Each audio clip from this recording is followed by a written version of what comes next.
મારે કપડા મેચિંગ કરવા છે હો મારે કપડા મેચિંગ મનડા મેચિંગ દલડા મેચિંગ કરવા છે મારી મીઠુડી હારે મન મળે તો ભવના ફેરા ફરવા છે મારી મીઠુડી હારે મન મળે તો ભવના ફેરા ફરવા છે.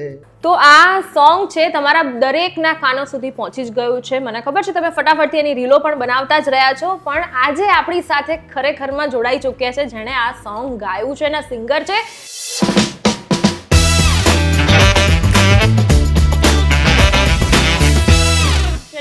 છે કૌશિકભાઈ. કૌશિકભાઈ આપણી સાથે સ્ટુડિયો પર ઉપસ્થિત છે. કૌશિકભાઈ, સ્વાગત છે આપનું. Thank you. કૌશિકભાઈ, આજે સોંગ છે એકદમ દરેકના દિલો દિમાગમાં આજકાલ છવાયેલું છે. લોકો એના પર રીલ્સ બનાવી રહ્યા છે, એના પર ગરબે પણ ઘૂમી રહ્યા છે. ખૂબ જ મજા આવી રહી છે આ સોંગ સાંભળીને. પણ એટલું ફટાફટથી આ સોંગ વાયરલ થયું કે 24 કલાકની અંદર જ સારો પ્રતિસાદ મળ્યો અને એમાં 7,000થી પણ વધારે આ સોંગ ઉપર લોકો રીલ્સ બનાવવા લાગ્યા અને અત્યારે તો કદાચ આ આંકડો વધીને ક્યાં સુધી પહોંચી ગયો છે? અત્યારે 5.5 લાખ રીલ્સ બની છે અને લગભગ 10 મિલિયન સોંગ. અરે વાહ, આટલો સારો પ્રતિસાદ મળી રહ્યો છે. તો સૌથી પહેલા તો એ જાણીશ કે તમને આમ ફીલ કેવું થઈ રહ્યું છે કે સડનલી આ સોંગ વાયરલ થઈ ગયું?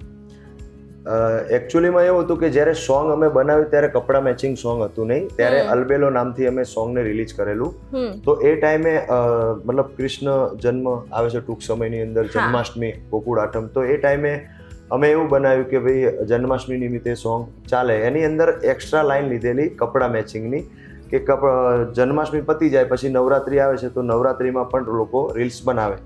પણ પહેલા જ દિવસથી સોંગ વાયરલ થયું તો કપડા મેચિંગ થી જ વાયરલ થયું. અલબેલા નામથી રીલ્સો બની પણ ઓછી બની. પછી જ્યારે સોંગ વાયરલ થઈ ગયું પછી અમે કપડા મેચિંગ અલગથી આખું ગીત બનાવ્યું અને અલબેલો પણ અલગ બનાવ્યું. એટલે ખૂબ આમ આટલું બધું વાયરલ થયું એટલે ખૂબ અંદરથી આનંદ તો થઈ રહ્યો છે. લગભગ તમે 2014થી સિંગિંગ પ્રોફેશનમાં આગળ વધી રહ્યા છો. કેવા પ્રકારના સોંગ તમને ગાવા વધારે ગમે? મેં ઘણા બધા ભક્તિના સોંગ ગાયા છે. પછી અમારા ભરવાડ સમાજમાં 3 તાલી ટીટોળો ચાલતું હોય એ, પછી માતાજીના ગીતો, લવ સોંગ, એટીટ્યુડ, બેવફાના, ઘણા બધા અઢળક દોસ્તીના ગીતોની શરૂઆત અમે જ કરેલી જ્યારે યુટ્યુબ નવું આવ્યું ત્યારે. બરોબર છે.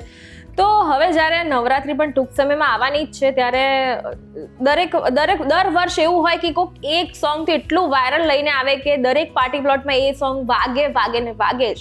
તો એવી જ રીતે આ નવરાત્રી માટે આ સોંગ એકદમ ફાઇનલ થઈ ગયું છે એવું ગણી શકાય. ટીટોળો તમે કીધું કે ટીટોળો પણ લોકોને ખૂબ જ મજા આવતી હોય છે ગરબા કરવા માટે. એક ટીટોળો સંભળાવી દો.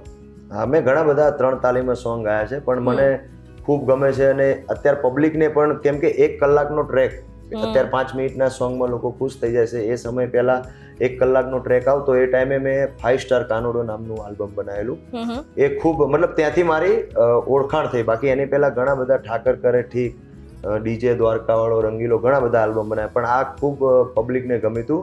બોલો બોલો ને રાધા બોલો રિહામણા ચમલીદા, કોની વાતે રાધા તું બરમાણી, કોની વાતો મયાવી ગુચવાણી, એ તને મનાવે કુંવર કાનો, મેલી દે હવે રિહામણા, બોલો બોલો ને રાધા બોલો રિહામણા સિદ્ધલીદા. ઘણા બધા ગીતો ગાયા છે પણ મને ખૂબ ગમે. કૃષ્ણ ભક્તિમાં લીન થઈ જાય એવું ટીટોળું સંભળાયું.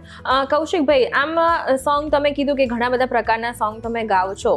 હવે આ સોંગ વાયરલ થઈ ગયું છે. નેક્સ્ટ હવે કારણ કે આખો એકદમ ફેઝ બદલાઈ ગયો છે. આટલા વર્ષોથી તમે આ પ્રોફેશનમાં છો અને સૌથી સારો પ્રતિસાદ આ સોંગમાં મળ્યો છે તો આપણને એક પોઝિટિવ એનર્જી પણ આવે અને હવે કંઈક નવો જુસ્સો પણ આવી જાય કે હવે આમાં મળ્યું છે તો હવે નેક્સ્ટ કંઈક આનાથી ચડિયાતું હજી વધારે લાવીશ. એવો કોઈ પ્રોજેક્ટ કયો ચાલુ છે તમારે? હા, એ હમણાં અમે કરીને મૂક્યું છે. એનું વિડીયો પણ થઈ ગયું છે. જન્માષ્ટમી પતશે એટલે તરત જ એ સોંગને લોન્ચ કરવાના છે. હાલ હું ગઈ નહીં શકું એ સોંગને, પણ એ પણ એટલો વિશ્વાસ છે કે જેમ અત્યારે કપડા મેચિંગ ચાલ્યું, અલબેલો ચાલ્યું, એમ એ પણ પબ્લિકને ખૂબ ગમશે. જ્યારે આ સોંગ ચાલ્યું કપડા મેચિંગ કરવા છે, એની લિરિક્સ તમે કીધું કે એ વખતે એ ઇન્ક્લુડ નહોતું કરાયું, બાદમાં કરાયું છે.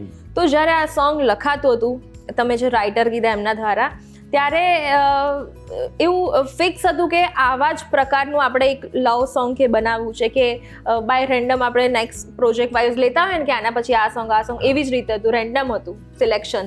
જ્યારે અમે આ ગીત બનાવ્યું ત્યારે તો જન્માષ્ટમી પૂરતું જ બનાવ્યું હતું પણ અનિલભાઈ એવું કીધું કે આ 4 લાઈન રહી એ નાખીએ અને પબ્લિકને ગમશે. એ ટાઈમે મેં એવું કીધું, મેં કીધું યાર કૃષ્ણ ભગવાનનું આટલું મસ્ત સોંગ છે ભક્તિભાવ વાળું, તો આપણે એમાં આ લાઈન નથી નાખ્યું. પણ એમને એવું કીધું કે ના તમે ગાઓ, સારું લાગશે. પછી મેં ગાયું, પણ એની અંદર આનાથી બી સારા તાકાતવાળા શબ્દ છે, પબ્લિકને ખૂબ ગમે એવા છે, પણ આ એકદમ વાયરલ થઈ ગયું. બરાબર છે. તમારા ફેમિલીમાં કૌશિકભાઈ કોણ કોણ રહે છે?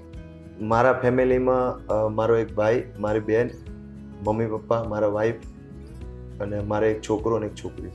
અરે વાહ! તો તમારા સોંગથી એ લોકો પણ ગરબાના શોખીન તો હશે જ. હા, શોખીન ખરા. અમારા 3 તાલીમાં હુડો અને રાસ, ગરબા ઓછા.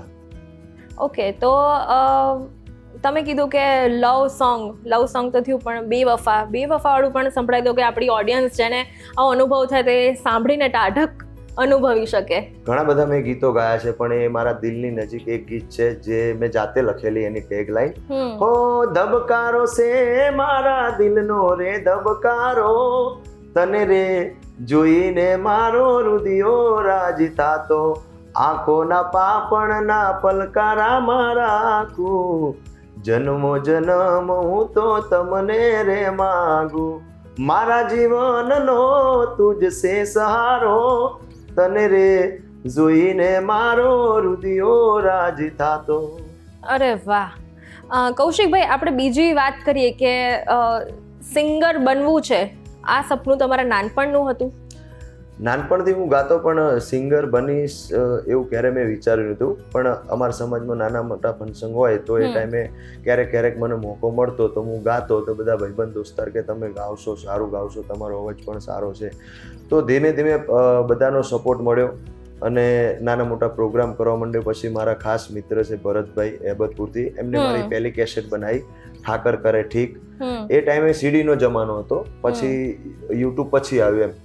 તો એ કેસેટ એટલી ચાલી નહીં, પણ એ કેસેટથી મને 5-10% પબ્લિક ઓળખતી થઈ. પછી મારા બીજા મિત્ર છે રાજુભાઈ, એમને ડીજે દ્વારકાવાળો, રંગીલો, ઘણી બધી કેસેટો બનાવી. એ ડીજે દ્વારકાવાળો ડીજે કરેલું એટલે એ ટાઈમે થોડી ચાલી. અને પછી 5 સ્ટાર કાનુડો, દોસ્ત મારો જીગરજાન, વાવાઝોડું, નક્કી મારું વાવાઝોડું આવે, ભાઈબંધી ભૂલાય ના, ઘણા બધા ગીતો પછી ચાલે અને પબ્લિકનો ખૂબ પ્રેમ મળ્યો. પણ હું આ સ્ટેજ ઉપર, આ લેવલ ઉપર પહોંચીશ એવું ક્યારેય વિચાર્યું નહોતું. પણ પબ્લિકે મને ખૂબ પ્રેમ કર્યો અને મારા ભાઈબંધ દોસ્તાર જે મતલબ બેકગ્રાઉન્ડમાં મને ખૂબ એમને સપોર્ટ કર્યો છે. અરે વાહ! આમ તો કૌશિકભાઈ એવું કહેવાય કે શીખવાની કોઈ જ ઉંમર નથી હોતી. આ વાત સાથે તમે અગ્રી કરો છો? હા હા. તો દરેક શિષ્ય હોય છે એના કોકના કોક ગુરુ હોય છે, આપણે કોકના આઈડિયલ માનતા હોય છે. સિંગિંગમાં તમારા ગુરુ કોણને માનો છો તમે?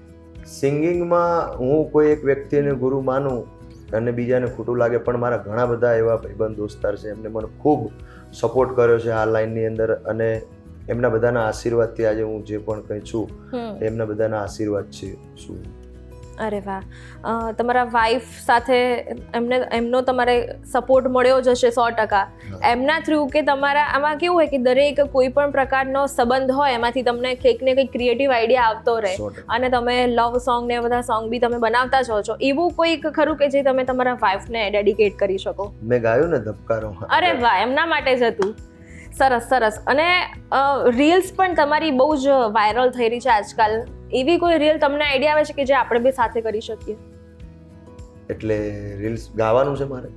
મને નથી આવડતું, કારણ કે હું તમારે જેટલું સારું નહીં ગાઈ શકું, પણ હું રિએક્ટ કરીશ. હા, કેમ નહીં. મેં હમણાં એક ગીત ગાયું હતું દોસ્તીનું, અને પબ્લિકને ખૂબ ગમે. મેં તો ઘણા બધા દોસ્તીના એટીટ્યુડના ગીત ગાયા છે અને પબ્લિકને ખૂબ ગમે છે. પણ સૌથી વધારે મને ગીત ગમતું હોય તો મેં ગાયું ને આ ધબકારો. તો તમે ગઈ શકશો મારી સાથે? હા, હું ગઈશ નહીં, પણ હું રિએક્ટ કરીશ. ધબકારો છે મારા દિલનો રે ધબકારો, તને રે જોઈને મારો રુદિયો રાજી થાતો, આંખોના પાપણના પલકારા મારા આખું, જન્મો જન્મ હું તો તમને રે માગું, મારા જીવનનો તુજ સે સહારો, તને રે જોઈને મારો રુદિયો રાજી થાતો. આ ગીત એટલા માટે મને પણ ગમે ને પબ્લિકને એટલે ગમે કે કોઈ એક વ્યક્તિને લાગુ ના પડે. ભાઈબંધ દોસ્તાર હોય, ભાઈ બહેન હોય, મા બાપ હોય કે કપલ હોય, બધાને લાગુ પડે અને બધા લોકો આમાં રીલ્સ કરે. બધા જ સંબંધમાં ફિટ થાય એવું સોંગ છે આ. અચ્છા, હવે ચલો, આ સોંગ મસ્ત મજાનું વાયરલ થઈ ગયું છે અને એક આપણે પોઝિટિવિટી સાથે આગળ વધી રહ્યા છે. હવે આમ એવી ઈચ્છા ઘણીકને ઈચ્છા થાય જ, કારણ કે આપણું મન છે ને એ આમ કહીએ ને બહુ ચંચળ હોય છે, આમ સેટિસ્ફાઈડ નથી થતું, આમ એક સ્ટેપ પૂરું કરે એટલે બીજું સ્ટેપ રેડી જ હોય. આગળ આમ ફિલ્મોમાં ગાવાની ઈચ્છા થાય ખરી? ફિલ્મોમાં ગાવા માટે મેં કોઈ દર વિચાર્યું નથી, પણ મારા ખાસ દિલની નજીક છે જસવંતભાઈ ગાંગાણી, જેમને ઘણી બધી પિક્ચરો ગુજરાતને આજથી 20-25 વર્ષ પહેલા આપી છે. મૈયરમાં મનડું નથી લાગતું, પાલવડે બાંધી પ્રીત, ઘણી બધી. એમને છેલ્લા 2-3 વર્ષથી મારી સાથે કામ કર્યું છે અને મને ખૂબ આનંદ થાય છે કે આવડી મોટી વ્યક્તિ એમને આલ્બમની દુનિયામાં પાછા ઘણા બધા આલ્બમો બનાવ્યા છે. એમાં ગયા વર્ષે મારું એક ગીત હતું પાપાના ઘરનું પારેવડું, એનું 2 લાઈન તમને સંભળાવું, મને ખૂબ દિલથી ગમે છે. ઓ પાપા પગલી નાની ઢીંગલી, દાદા દિલની દુલારી રે, કાલી ગેલી પોલી વાલી, ઘરમાં હું ને પ્યારી રે, સુનો રે માંડવડો ને આ સુનું ઘરનું આંગણ્યું ને, પાંખો આવતા થયું પરાયું, પાપાના ઘરનું પારેવડું. એમનું એક બીજું ગીત છે, મતલબ આનો ભાગ બીજો, જો કે છે બહુ જૂનું, પણ હમણાં દિવાળી પછી લગ્ન સિઝન આવે ત્યારે લોન્ચ કરવાના છે. જસવંતભાઈ મને ફરીથી એક સરસ મજાનું ગીત આપ્યું છે અને ઘણા વર્ષો સુધી પબ્લિકને ગમશે એવું ગીત છે. અને એમના શબ્દ એટલા તાકાતવાળા હોય, મ્યુઝિક એવું આપે. મારી સાથે તેજલબેને ગાયું છે, સરસ ગાયું છે, મેં પણ સરસ ગાયું છે. અને મને એટલી દિલથી વિશ્વાસ છે કે પબ્લિકને આ સોંગ ફરીથી ગમશે. એની 2 લાઈન તમને સંભળાવું. છે જૂનું પિક્ચરનું ગીત પણ નવા મ્યુઝિક સાથે અપડેટ થાય છે. એ દાદાએ દીધા, દાદાએ દીધા સંસ્કારોના દાન રે, લાડકીને એ તે વડાવ્યા રે માણા રાજ. દીકરી જ્યારે પરણીને સાસરે જતી હોય છે ત્યારે એના સાસરિયામાં એની દેરાણી જેઠાણી એવું પૂછતી હોય કે તારા મા બાપે તને શું આલ્યું, તો દીકરી એને દેરાણી જેઠાણીને જવાબ આપે છે કે મારા મા બાપની જેવી શક્તિ હતી એ પ્રમાણે મને જે બી આપ્યું એ તો મારા માટે અમૂલ્ય છે, 1.25 લાખનું છે, પણ એનાથી વિશેષ મને આ આપ્યું છે કે દાદાએ દીધા સંસ્કારોના દાન. એટલે ખૂબ મને દિલથી ગમે છે અને પબ્લિકને પણ ગમશે આ સોંગ. ચોક્કસ. આપણે ગુજરાતી સોંગ ને એની કંઈક આપણી ભાષામાં ગાવાની કંઈક શક્તિ જ અલગ હોય છે, પણ એવું કોઈ હિન્દી સોંગ ખરું કે તમને બહુ જ ગમતું? એમ ઘણી વાર કેવું કે કોઈક સોંગ આપણે સપોઝ ક્યાંક જતા હોય કે આમ અચાનક જ રટણ થઈ જાય, કોઈ હિન્દી સોંગ ગમે ખરું તમને? હિન્દી ગીતો હું બહુ ઓછા ગાઉં છું, કેમ કે મને હિન્દી અને ઇંગ્લિશ બહુ ઓછું આવડે છે, કેમ કે હું ભણેલો નથી, હું 4 ફેલ છું. એટલે એક દોસ્તીનું ગીત છે, એ દોસ્તી હમ નહીં તોડેંગે તોડેંગે દમ મગર તેરા સાથ ના છોડેંગે. વાહ. તો આ હતી વાતોમાં. આપણે આજે સોંગની મહેફિલ જમાવી. આપણી સાથે કૌશિકભાઈ જોડાયા હતા અને આપણને ખૂબ જ જલસો કરાયો છે. Kaushikbhai, all the best for your bright future. તો વાતોમાં આવી જ આપણે અવનવી વાતો નવા ઇન્ફ્લુએન્સરની સાથે કરતા રહીશું. Till then by.